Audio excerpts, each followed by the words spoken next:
തെരഞ്ഞെടുപ്പിനെ നേരിടാൻ ഒരു നേതാവില്ലാത്ത കോൺഗ്രസിൽ മുഖ്യമന്ത്രി സ്ഥാനത്തിനായി തമ്മിലടി തുടങ്ങിയെന്ന് CPI സംസ്ഥാന സെക്രട്ടറി ബിനോയ് വിശ്വം. LDF തെക്കൻ മേഖലാ വികസന മുന്നേറ്റ ജാഥയ്ക്ക് ശാസ്താംകോട്ട ഭരണിക്കാവിൽ നൽകിയ സ്വീകരണത്തിൽ പ്രസംഗിക്കുകയായിരുന്നു അദ്ദേഹം.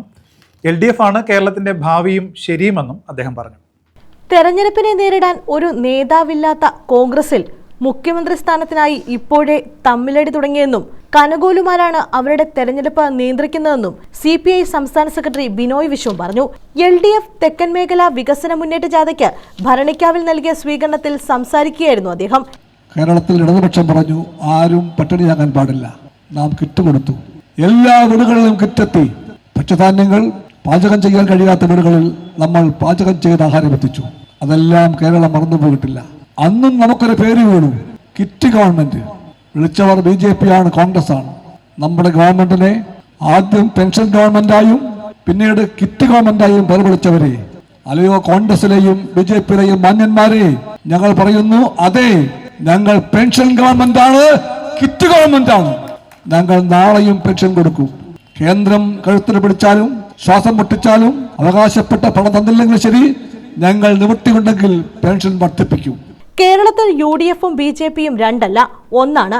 വടകരയിലടക്കം അത് കണ്ടതാണ്. LDFനെ തോൽപ്പിക്കാനായി അവർ ഒത്തുചേരുമെന്നും ബിനോയ് വിശ്വം കൂട്ടിച്ചേർത്തു. ഏത് ക്വിസിലും ആ ചോദ്യം ചോദിച്ചാൽ എത്ര പഠിച്ച ആളായി പോലും അയാൾ തോറ്റുപോകും. കാരണം കോൺഗ്രസിന് നേതാവ് ഒരാളല്ല, രണ്ടാളും മൂന്നാളും നാലാളുമല്ല, എത്ര പേരാണ്. മുഖ്യമന്ത്രി കസേര എന്ന് പറഞ്ഞാൽ അതൊന്നേ ഉള്ളൂ. ആ കസേര ആർക്കായിരിക്കും ചോദിച്ചാൽ അപ്പം ആരംഭിക്കും കോൺഗ്രസിലെ അടി. അത് വെറും അടിയല്ല, രൂക്ഷമായ അടിയായിരിക്കും. കേരളത്തിന് അനുവദിക്കേണ്ട കേന്ദ്രവിഹിതം വെട്ടിക്കുറയ്ക്കുന്നുണ്ടെങ്കിൽ പോലും അതൊന്നും ബാധിക്കാത്ത വികസന പ്രവർത്തനമാണ് സംസ്ഥാന സർക്കാർ നടപ്പാക്കുന്നത്. LDF ആണ് കേരളത്തിന്റെ ഭാവിയും ശരിയുമെന്നും അദ്ദേഹം കൂട്ടിച്ചേർത്തു.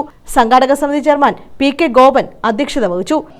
ഗെലാട്ട് അദ്ദേഹത്തെ വിളിച്ച് സംസാരിച്ച കൂട്ടത്തിൽ ചോദിച്ചു, നിങ്ങൾക്ക് കേരളത്തിന്റെ ഒരു എക്സ്പീരിയൻസ് ഉണ്ട്, നമ്മൾ കേരളത്തെ പോലെ ആകാൻ കേരളത്തിലെ ഗവൺമെന്റ് ചെയ്യുന്ന പ്രവർത്തനങ്ങൾ നടത്തിയാൽ എങ്ങനെയിരിക്കും രാജസ്ഥാനിൽ എന്ന് അദ്ദേഹത്തോട് ചോദിച്ചു. അപ്പൊ അദ്ദേഹം പറഞ്ഞൊരു മറുപടി, കേരളത്തെക്കാൾ സമ്പത്തുള്ളൊരു സ്റ്റേറ്റാണ് നമ്മുടേത്, പക്ഷേ കേരളം ചെയ്യുന്നത് പോലെ നമുക്ക് ചെയ്യാൻ കഴിയില്ല. അപ്പൊ അശോക് ഗെലാട്ട് ചോദിച്ചു, അതെന്തുകൊണ്ടാണ്, നമുക്ക് പൈസ ഉണ്ടെങ്കിൽ അത് ചെയ്യാമല്ലോ എന്ന് ചോദിച്ചപ്പോൾ അദ്ദേഹം പറഞ്ഞു, പൈസ രണ്ടാമത്തെ കാര്യമാണ്. ജാഥാംഗങ്ങളായ M Swaraj, VT Joseph, Johnny Cheruparambu, VS Sujatha, മന്ത്രി KN ബാലഗോപാൽ, CPI ജില്ലാ സെക്രട്ടറി PS സുബാൽ, CPM ജില്ലാ secretary S Jayamohan, Kerala Congress M ജില്ലാ പ്രസിഡന്റ് വഴുതാനത്ത് ബാലചന്ദ്രൻ, സംഘാടക സമിതി കൺവീനർ CG ഗോപുകൃഷ്ണൻ തുടങ്ങിയവർ പങ്കെടുത്തു. News bureau, Sasthamkotta.